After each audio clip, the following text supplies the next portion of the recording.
datang di channel MLT. Nah, kali ini Mak mau ada rubrik konsultasi. Kenapa ada rubrik ini? Karena sehari-harinya itu ada banyak banget inbox yang curhat tentang persoalan hidupnya. Jadi Mak ini udah kayak tong sampah, saudara-saudara. Nah, dari sekian banyak inbox itu, gak semua yang Mak bisa replay ya. Jadi ada banyak yang keskip. Ya, akhirnya Mak kemudian menemukan ide ini untuk Mak kemudian videoin aja. Jadi kalau besok-besok ada yang punya persoalan yang sama, udah Mak tinggal pastein aja ini link videonya biar ditonton ya. Oke, ini tadi Mak udah posting di Facebook yang punya keluhan-keluhan hidup semasa pandemi ini khususnya. Ternyata banyak banget respon. Ini Mak ambil untuk yang pertama ya, klien 1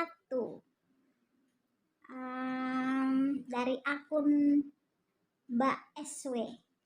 Mak bacain dulu ya.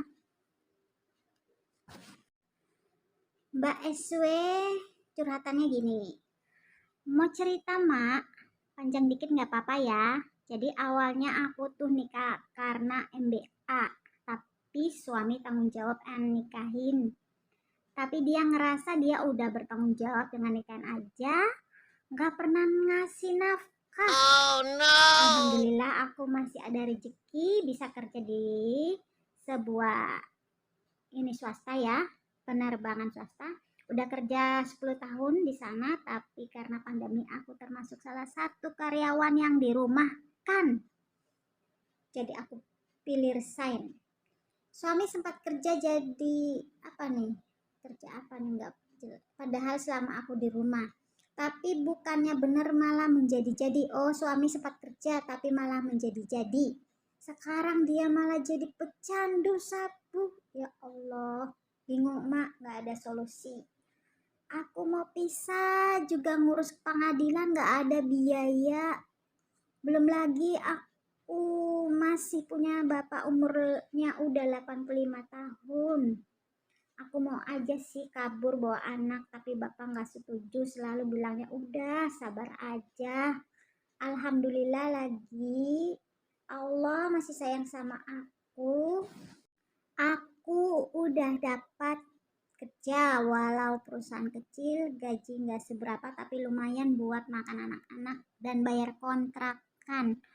Pusingnya lagi aku tuh tinggal sama keluarga suami, kakak ipar aku selalu aja nyari-nyari gara-gara anak aku suka diomelin. Duh, sebel ya. Sampai dia tuh trauma kalau kakak iparku pulang pasti dia masuk kamar takut diomelin, padahal kakak ipar aku juga punya anak.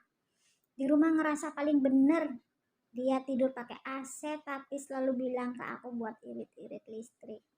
Padahal listrik aku juga patungan, kontrakan aku ikut patungan, sabun sampo. Oh, ini persoalan ya, persoalan sehari-hari ya, karena memang hidupnya numpang, banyak aja masalah, apalagi serumah sama kakak ipar.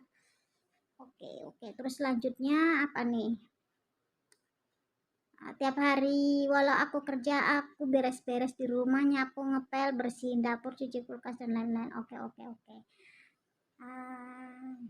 Oke, akan Mak coba jawab ya, memberikan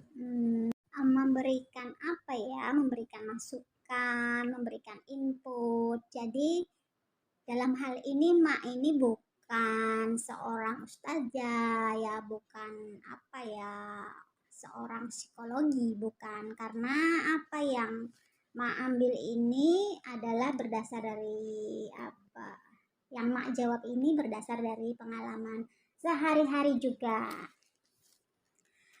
Sebenarnya gini Mbak SW, dalam agama yang Mak anut itu, kalau sudah menikah, rezeki itu adalah rezeki bersama. Misal sekarang Mbak SW kerjaannya lebih baik dibandingkan dengan suami, gajinya lumayan. Sebenarnya itu yang Mak ketahui ya. Kalau salah nanti dikoreksi. Yang Mak ketahui itu bukan duit istri, tapi duit kita. Artinya apa? Itu duit istri, duit suami, dan duit anak. Sebaliknya juga demikian. Kalau suami yang bekerja, lalu mendapat gajian, itu bukan uangnya suami, tapi ada rezeki istri dan rezeki anak di situ. Jadi nggak bisa kita mengklaim, ini duit kita yang kerja. Itu sebenarnya nggak bisa.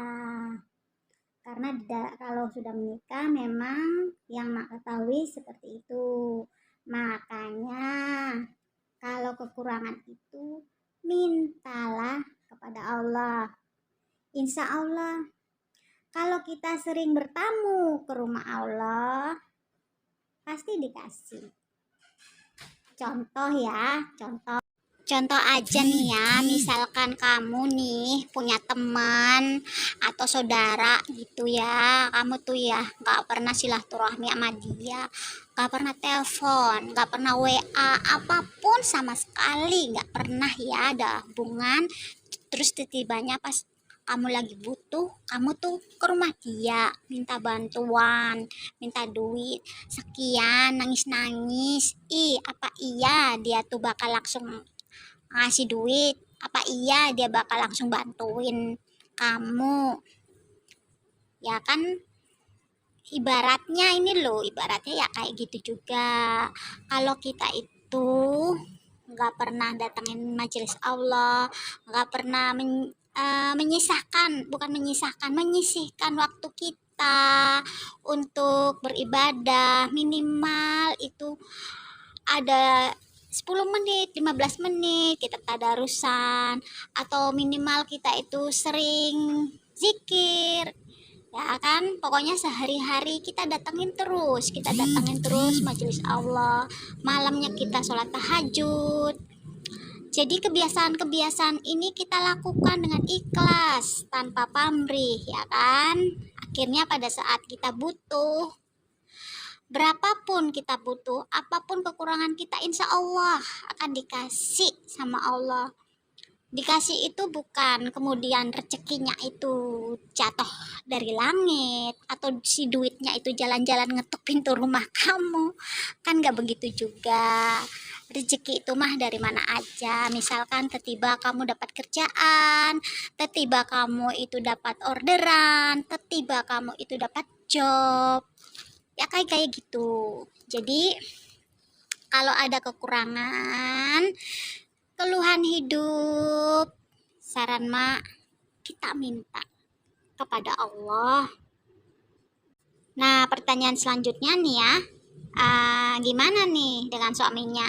Ini sama aja nih sama kemarin statusnya soal yang Dewi Sandra yang viral, yang suaminya nggak nafkahin. Terus si Dewi Sandra ini dia tetap ngeladenin suami dia, ya kan? Dia minta kepada Allah kekurangannya sehari-hari. Itu benar, emang kayak gitu.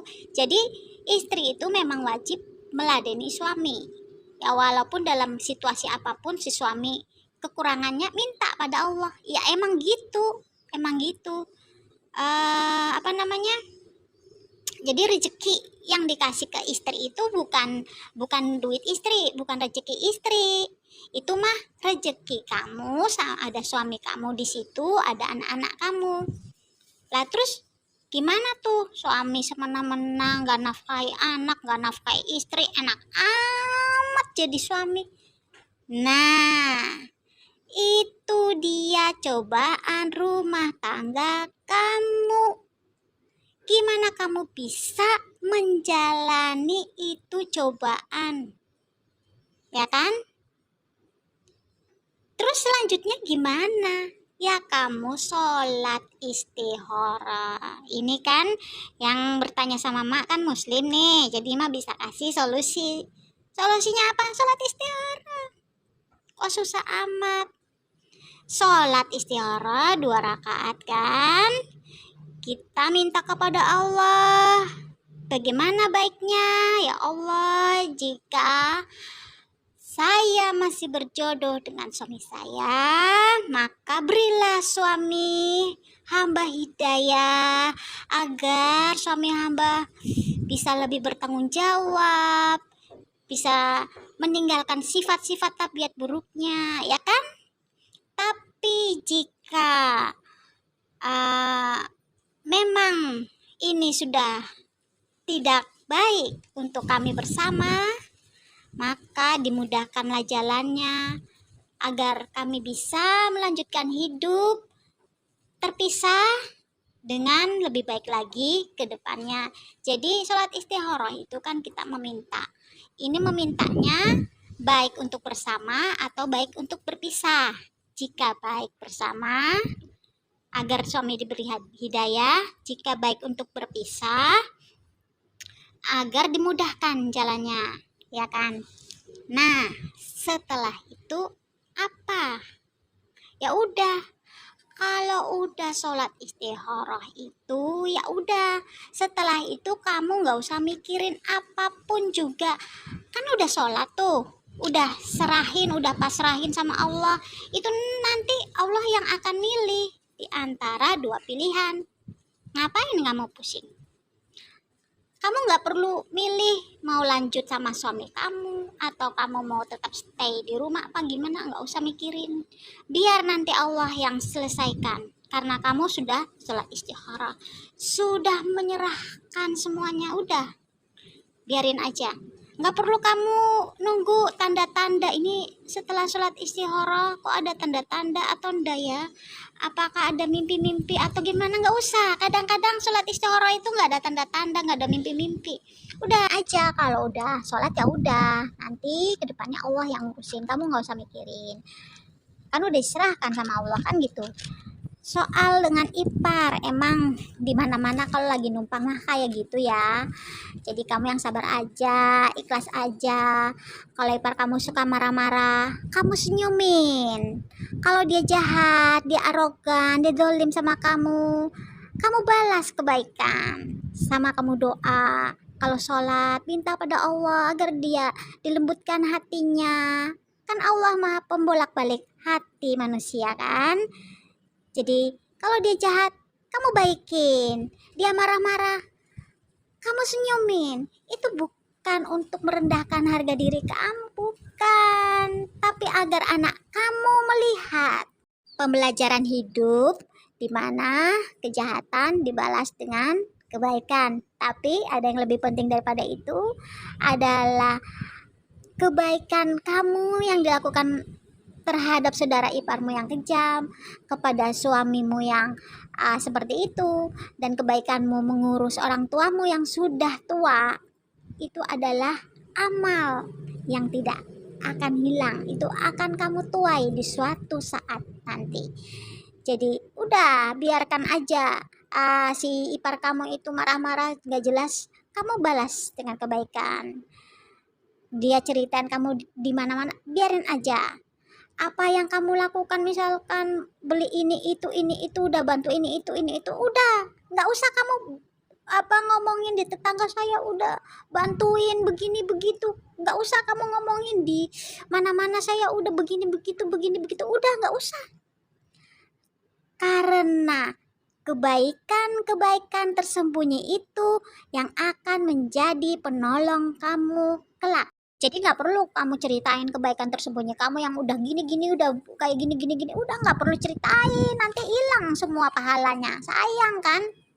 Mak kira ya gitu aja ya untuk kali ini. Nanti selanjutnya akan ada lagi video-video konsultasi lainnya yang mungkin kamu bisa simak menjadi pelajaran hidup. Sekali lagi, Mak ini bukan ustazah, ini hanya pengalaman karena Mak memang bukan ABG lagi, udah punya suami, udah punya anak, udah banyak pengalaman yang Mak hadapi dalam hidup ini.